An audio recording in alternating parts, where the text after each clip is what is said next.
kita ini sebagai seorang muslim. Hadis sudah dikatakan thalabul ilmi fardhotun 'ala kulli muslim. Sebelumnya kita sudah belajar tentang surah An-Nas ya. Kalian sudah bisa menghafal surah An-Nas? Sudah ya. Sudah bisa membaca surah An-Nas? Menjelaskan tentang apa, isi kandungannya bagaimana. Kita akan belajar tentang itu ya.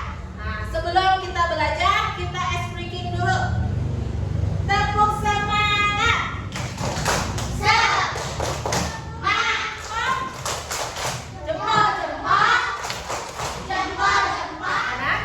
Tujuan pembelajaran kita hari ini adalah ada dua tujuan pembelajaran, yaitu peserta didik dapat memahami makna pesan-pesan pokok surah An-Nas. Nah, yang kedua, tujuan pembelajarannya adalah peserta didik dapat mengaitkan pesan-pesan pokok surah An-Nas dalam kehidupan sehari-hari. Tujuan pembelajaran ini kita akan pelajari hari ini karena berkaitan dengan materi sebelumnya, yaitu menghafal dan membaca surah An-Nas. Mengapa kita harus meminta perlindungan kepada Allah? Yumna. Kejahatan. Ya, agar selamat dari kejahatan. Apa yang harus kita lakukan agar terlindungi dari kejahatan jin dan manusia? Berdoa. Kita harus berdoa kepada Allah. Nah, perhatikan gambar ini. Kira-kira ini apa ya? Gambar nomor 1. Siapa yang mau jawab? Kira-kira Yumna, itu apa ya gambarnya? Gambar anak yang sedang berdoa sesudah sholat. Oke, ada gambar anak. Sekarang ada gambar yang kedua. Siapa yang mau jawab? Aldi.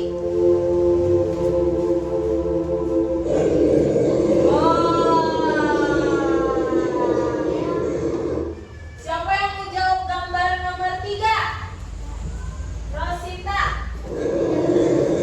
Wah, apa tuh nomor 4? Siapa yang mau jawab? Oke, Arkan. Gambar hantu. Arkan takut gak sama hantu? Enggak ya. Nah, surah An-Nas. Surah An-Nas artinya adalah manusia. Surah An-Nas itu adalah surah terakhir dan merupakan surat ke-114. Surah An-Nas diturunkan di atas merupakan surah Al-Mu'awwidzatain. Jadi surah An-Nas itu merupakan surah perlindungan selain surah Al-Falaq ya. Asbabun nuzul surah An-Nas. Ini ada apa? Penyihir. Ini ada Nabi Muhammad. Waktu itu Nabi Muhammad terkena sihir oleh wanita penyihir dari kaum Yahudi yang bernama Labid bin Al-Ahsam, sehingga Nabi Muhammad sakit parah ya. Nabi Muhammad sakit karena terkena sihir. Oke, kemudian lanjut. Nah, setelah itu Nabi Muhammad dan Allah Subhanahu wa taala mengutus apa ini? Malaikat untuk menjenguk Nabi Muhammad dan menyampaikan surah An-Nas agar dibaca oleh Nabi Muhammad. Nah, ketika itu Nabi Muhammad. Nah, lihat, sekarang ada pesan pokok surah An-Nas. Jadi surah An-Nas itu apa saja sih Ibu? Yang pertama, surah An-Nas itu menjelaskan bahwa manusia itu makhluk yang lemah. Yang kedua, manusia itu harus berlindung dari godaan jin dan setan, juga kejahatan manusia. Kan manusia itu ada yang jahat, ada juga yang baik ya. Kalau yang jahat misalkan apa? Orang yang suka mencuri, orang yang suka apa lagi? Nah, nomor 3, manusia berdoa hanya kepada siapa? Allah. Kepada Allah Subhanahu wa taala. Yang keempat, Allah sebaik-baiknya pelindung bagi manusia. Nah, terdapat contoh perilaku yang berhubungan dengan surah An-Nas. Yang pertama, ini selalu berdoa dan berzikir membaca surah An-Nas setelah sholat. Jadi ketika kalian sudah sholat, kalian berdoa dulu, lalu membaca surah An-Nas. Yang kedua, membaca doa berpergian dan membaca surah An-Nas. Nanti ketika kalian mau berangkat ke sekolah, kalian berdoa dulu, keluar rumah kan ada doanya ya, Bismillahirrahmanirrahim. Lalu kalian membaca surah An-Nas.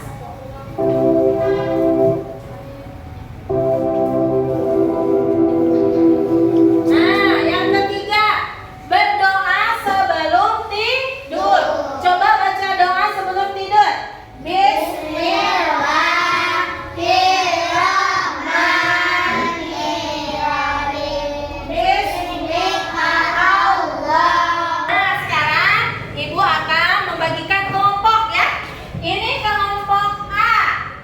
Kelompok B, ini kelompok C, lalu yang belakang kelompok D. Nanti ibu akan membagikan LKPD, lembar kerja peserta didik. Nanti kalian mengisi kolom yang titik-titik ini dengan jawaban atau komentar kalian ya. Diskusikan dengan teman-teman sekelompok kalian. Siap bekerja? Siap berdiskusi? Kelompok A, silakan berdiskusi. Kelompok B, kelompok C, kelompok D. Nah, boleh kalian berdiskusi dengan teman kelompoknya, boleh di sana ya. Ini bareng-bareng kita kerja kelompok. Siapa yang mau menjawab boleh.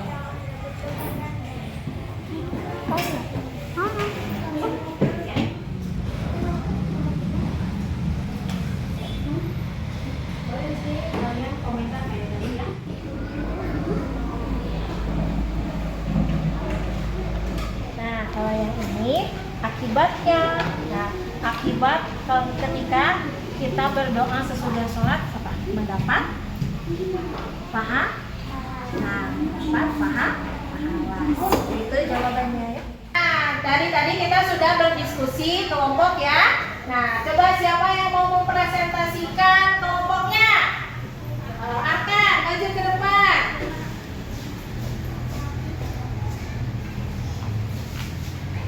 Yang suaranya yang keras ya.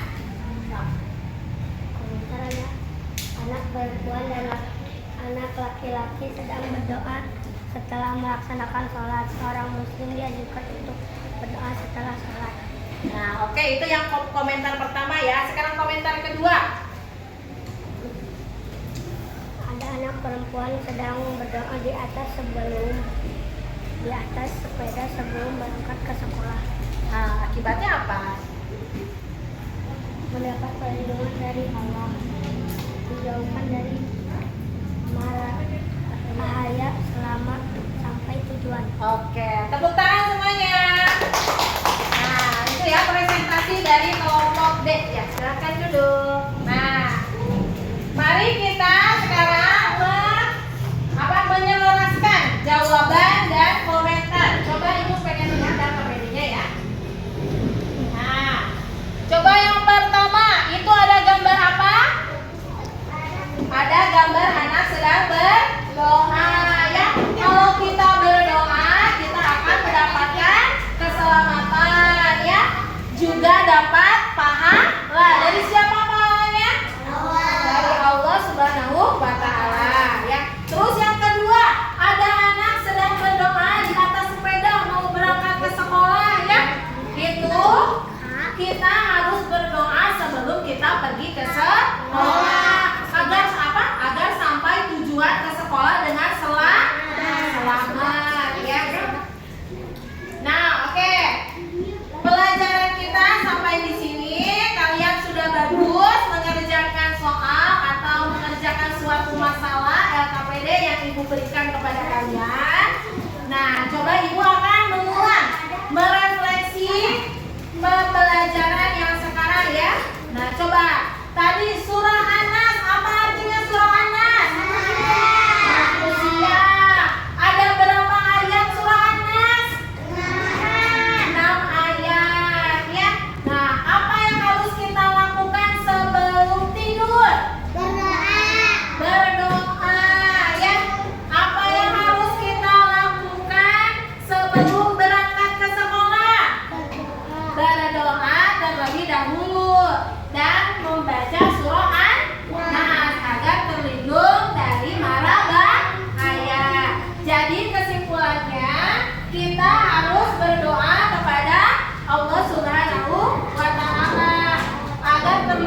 dari godaan jin, setan, dan kejahatan manusia. Nah, selain surah An-Nas dibaca, surah An-Nas juga harus dihafal. Nah, siapa semuanya sudah hafal surah An-Nas? Wah, semuanya sudah hafal ya? Nah, nanti kalian membaca surah An-Nas sebanyak mungkin ya, agar kalian terhindar dari mara bahaya. Nah, cukup sekian pelajaran kita hari ini. Untuk pelajaran selanjutnya kita akan belajar tentang makhorijul huruf, huruf hijaiyah bersambung ya. Tapi nanti kita akan mempelajarinya di minggu depan. Mungkin cukup sekian dari Ibu. Mari kita berdoa bersama-sama setelah belajar. Akan dipimpin oleh saudari Yumna. Yumna, ayo kita berdoa bersama-sama. Ayo, kita berdoa setelah belajar. Assalamualaikum warahmatullahi wabarakatuh.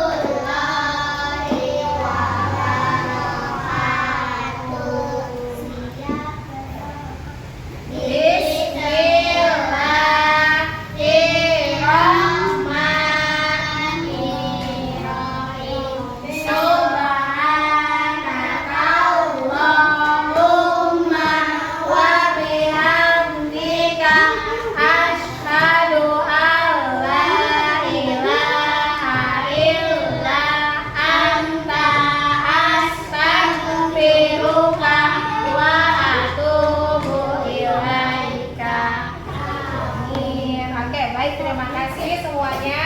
Sampai di sini pelajaran kita. Wassalamualaikum.